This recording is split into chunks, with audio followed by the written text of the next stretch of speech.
ನಾನು ಮೊದಲನೇದಾಗಿ ಯಲಹಂಕ ಜನಪ್ರಿಯ ಶಾಸಕರು ನನ್ನ ಸ್ನೇಹಿತರು ಆಗಿರ್ತಕ್ಕಂಥ ವಿಶ್ವನಾಥ್ರವರಿಗೆ ನಾನು ಕೃತಜ್ಞತೆಯನ್ನು ಸಲ್ಲಿಸ್ತೇನೆ.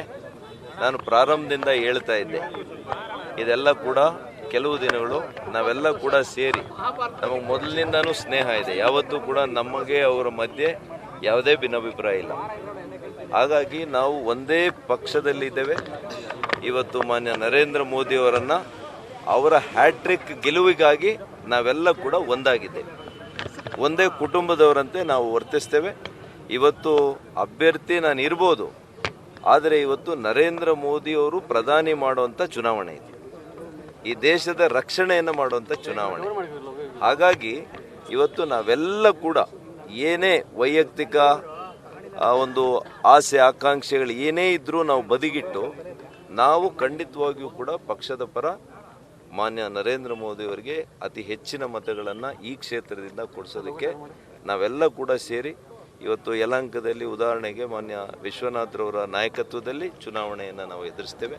ಹಾಗೆ ಪ್ರತಿಯೊಂದು ಕ್ಷೇತ್ರದಲ್ಲಿ ಕೂಡ ನಮ್ಮ ಭಾರತೀಯ ಜನತಾ ಪಕ್ಷ ಹಾಗೂ ಜಾತ್ಯತೀತ ಜನತಾ ದಳದ ಅಭ್ಯರ್ಥಿ, ಮಾಜಿ ಶಾಸಕರು, ಹಾಲಿ ಶಾಸಕರು, ಮಾಜಿ ಸಚಿವರಿದ್ದಾರೆ.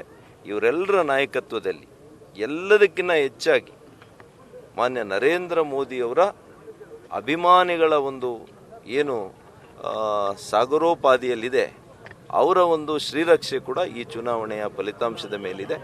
ಹಾಗಾಗಿ ಎಲ್ಲರನ್ನೂ ಕೂಡ ಜೊತೆ ಕರ್ಕೊಂಡು ಹೋಗೋ ಪ್ರಾಮಾಣಿಕ ಪ್ರಯತ್ನ ನಾನು ಮಾಡ್ತೇನೆ. ರೋಡ್ ಶೋ ಪ್ರಮುಖವಾಗಿ ಯಾರು ಬರ್ತಾ ಇದ್ದಾರೆ ಸರ್? ಅದೇ ಹೇಳಿದ್ರಲ್ಲ, ಈಗ ನಮ್ಮ ಪರಮೋಚ್ಚ ನಾಯಕರು ಮಾನ್ಯ ಯಡಿಯೂರಪ್ಪನವರು, ಮಾನ್ಯ ಕುಮಾರಣ್ಣವರು, ವಿರೋಧ ಪಕ್ಷದ ನಾಯಕರು ಅಶೋಕ್ರವರು, ನಮ್ಮ ಬಸವರಾಜರವರು, MTB ನಾಗರಾಜಣ್ಣವರು, ಹೀಗೆ ಅನೇಕರು, ಮತ್ತು ಪ್ರತಿಯೊಂದು ಕ್ಷೇತ್ರದ ನಮ್ಮ ಶಾಸಕರು, ಧೀರಜ್ ಮುನ್ರಾಜುರವರು, ಹೀಗೆ ಪ್ರತಿಯೊಂದು ಕ್ಷೇತ್ರದ ನಮ್ಮ ಶಾಸಕರು, ಮಾಜಿ ಶಾಸಕರು, ಬಹುಶಃ PC ಮೋಹನ್ರವರು, ಮೇಡಮ್ ತಾರಾ ಅನುರಾಧ ಅವರು ಬಂದಿದ್ದಾರೆ, ಈಗಲೂ ಬಂದಿದ್ದಾರೆ.